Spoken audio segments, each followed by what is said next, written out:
Bienvenidos a este video que es muy diferente a lo que normalmente usted puede ver los miércoles a las 4 de la tarde en nuestro canal de YouTube. Como todos saben, este viernes que pasó tuvimos un foro espectacular, pero hubo algunas preguntas que quedaron sin respuesta y hoy, como lo prometió es deuda, les venimos a traer esa respuesta a las preguntas que quedaron pendientes. Así que, antes que nada, suscríbete al canal para ver nuevos videos cada miércoles a las 4 de la tarde. Así que, vamos adelante.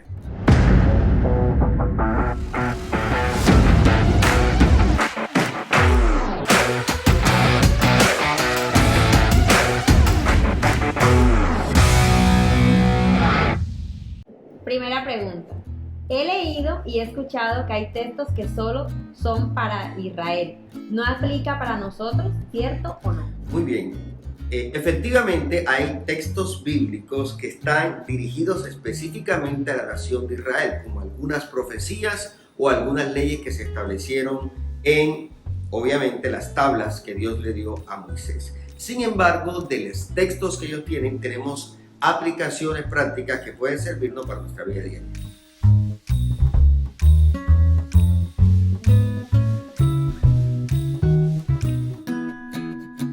Muy buena pregunta y bastante interesante. Realmente no hay un sentido metafórico aquí porque Pablo sí habla de la esclavitud. Aquí vale algo importante. Recordemos que para entender la Biblia hay que estudiarla según su cultura. Y en la cultura de Pablo existía la esclavitud como la conocemos totalmente, la cual en nuestros tiempos actuales fue abolida. Pero ahora, más que una inspiración atemporal, no es que sea así. Hay un principio. Si bien hoy en día no existe la esclavitud, pero sí existe algo que es el proceso laboral. Yo trabajo para alguien, me contrata a alguien, tengo un jefe, estoy subordinado bajo a alguien. Obviamente, no de la forma que la esclavitud estaba, en el sentido no gratuitamente ni violentamente, pero estoy subordinado a alguien. Es decir, ¿qué es lo importante aquí? No tanto la cultura de la época de Pablo, sino el principio que Pablo quería resaltar. Pablo quería resaltar que los siervos, es decir, los esclavos, fueran obedientes a sus amos y respetuosos a ellos como al Señor. En nuestro punto de hoy, en nuestro día actual, ¿cuál es el principio? El principio es que nosotros, como trabajadores de un jefe, seamos obedientes y respetuosos ante ese jefe al cual estamos trabajando. Tercera pregunta. ¿Cuál es el libro más antiguo de la Biblia? Si hablamos de antigüedad, en cuanto a su escritura, sería el libro de Job, que es el libro más antiguo de la Biblia, el más antiguo que se tiene registrado y que se remonta más o menos a la época patriarcal, puede que sea antes o después, pero contemporáneo con Abraham. Quinta pregunta. ¿Por qué si Dios es todopoderoso y sabía que la serpiente iba a hacer pecar a la mujer, los mandó al mismo lugar?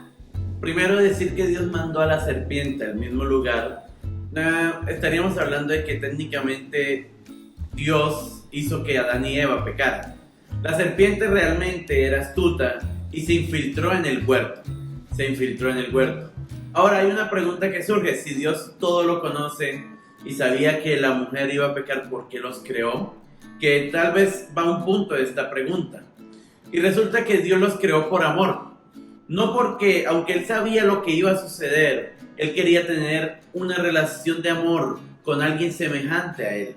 Y Dios creó al hombre por puro amor, a pesar de que sabía que los errores que el hombre iba a cometer. Pero Dios en su amor decidió crearnos sin importarle las fallas que íbamos a tener.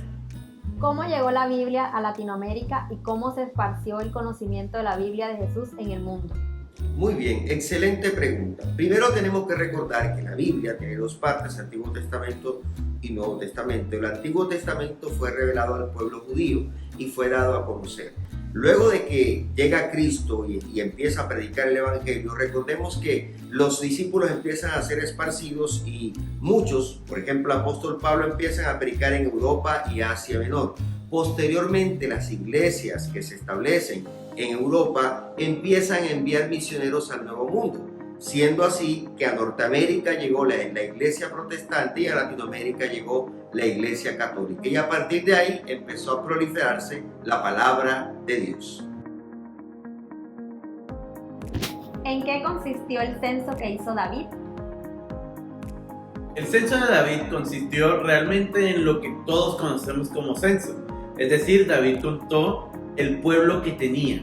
Pero ¿dónde estuvo el error? Porque sé que la pregunta tal vez va entonces, ¿por qué Dios le molestó que David censara al pueblo? Porque David lo hizo no por un mandato de Dios, porque bien sabemos que por ejemplo a Josué y a Moisés, Dios por momentos les mandaba censar al pueblo para saber las tribus cómo están organizadas, pero en el caso de David, David lo hizo por soberbia personal, como para enorgullecerse del ejército grande y poderoso que tenía. Ese fue el problema en ese momento en el corazón de David, que hubo soberbia y creyó que todo lo que tenía era por sus fuerzas, no por Dios. ¿Por qué 12 discípulos? ¿Ese número representa algo? El número 12 en la Biblia representa gobierno. Recordemos que Jesús no vino a establecer una religión, sino a establecer el reino de Dios. Y así como el pueblo de Israel tuvo 12 tribus, 12 es el número de gobierno y de dirección establecido por Dios para su propósito. Gracias por haber visto este video y quedarte hasta aquí. Espero que todas tus preguntas hayan sido respondidas. Recuerda suscribirte a este canal y seguirnos para más videos todos los miércoles a las 4 de la tarde. Nos vemos.